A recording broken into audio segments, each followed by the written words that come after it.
Сәлеметсіздер ме? Мен бүгін сіздерге магазиннен кеше гүл сататын магазинге барғанмын, және сол жерден алған гүлім туралы айтпақшымын.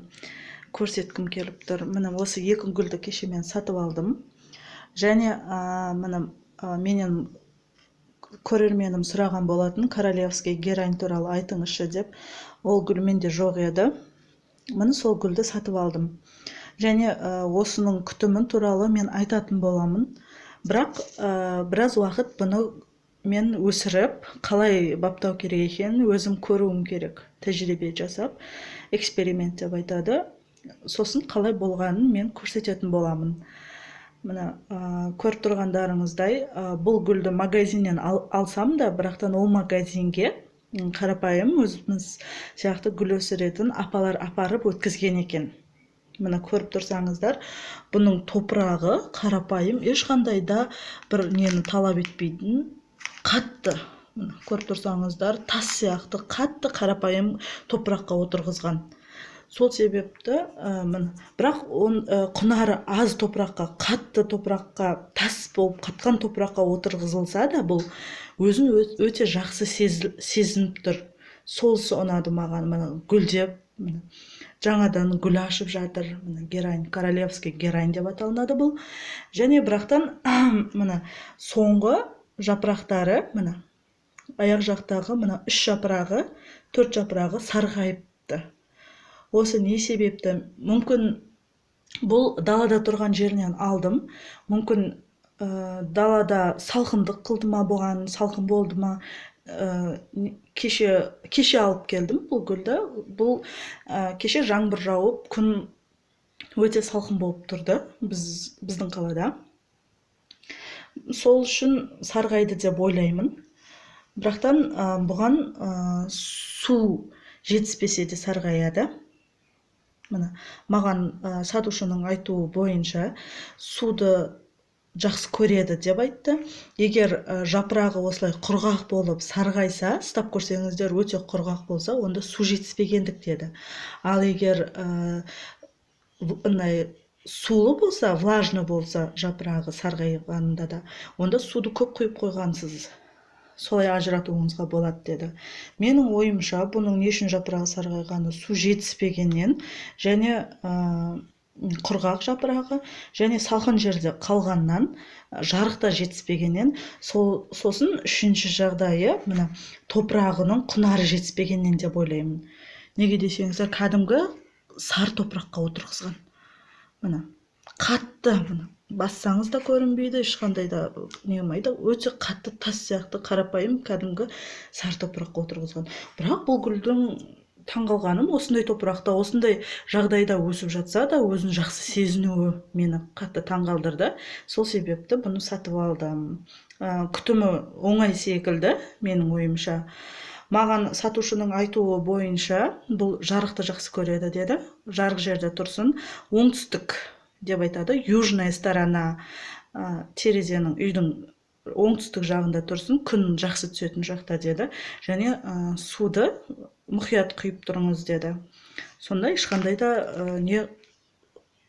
да қиындық тудырмайды деп айтты. Және бұл герань гүлі йодты жақсы көреді екен. Айына бір рет 2 тамшы йодты 1 литр суға араластырып, су сеуіп немесе топырағына құйып тұрсаңыз болады деді. Мен бұны горшокқа дайындап қойдым. Горшокқа отырғызғым келіп тұр.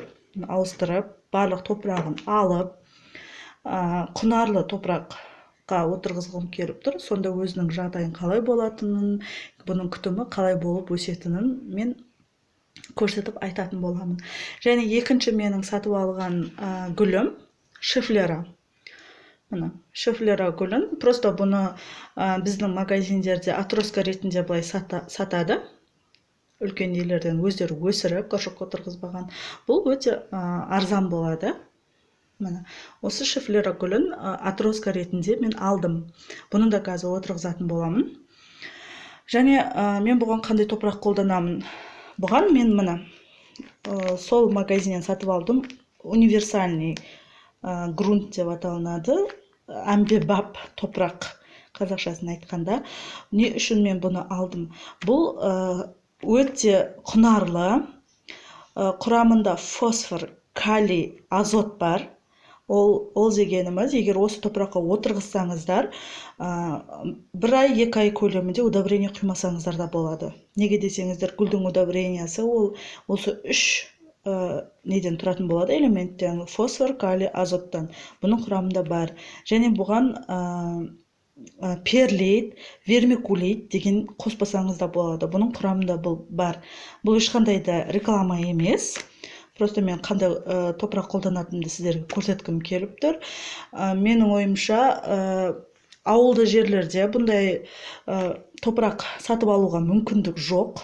Сол себепті мына кәдімгі көң мен топырақты, құм, шөн араластырып отырғызсаңыздар да болады. Мұның себебі мынандай топырақта өскен, мындай құнары жоқ, тас болып қатқан топырақта өскен гүл, ол топырақта да жақсы өзін сезінеді деп ойлаймын. Назарларыңызға рахмет. Мен мұны сіздерге отырғызғаннан кейін көрсететін боламын, қалай отырғызғанымды. Егер қаласаңыздар, менімен бірге қалыңыздар. Мінекей мен гераин гүлін несінен алып, горшогынан отырғызылып тұрған, міне керек емес бетіндегі топырақтарын алып тастадым. Және міне сарғайған және қураған жапырақтарын, маған ұнамай тұрған жапырақтың барлығын кесіп алып тастадым. Неге десеңіздер, себебі бұл жапырақты сақтап тұру да бұған күш болады. Сол себепті одан керек емес жапырақтарды алып тастадым. Және мына бұған горшок дайындап қойдым. Өте үлкен емес, мына кішкентай горшок. Осының түбіне мына керамзит салдым, дренаж ретінде болсын деп. Неге десеңіздер, мен бұның күтімін бірінші рет істейін деп тұрмын. Бірінші рет бұл гүлменде сатушы маған дренаж салуды ұсынды. Салсаңыздар болады деп. Міне топырағын мен қатты алып тастаған жоқпын, себебі бұл тамырын зақымдап алам ба деп қорықтым. Сол себепті осылай міне беткісін ғана алып тастадым, перевалка жасайтын боламын. Міне сіздерге жаңағы көрсеткен топырағым, міне осыны саламын. Міне ішінде перлиті бар, вермикулиті бар, барлығы құрамында бар. Аппақ болып тұрғандар ол перлит.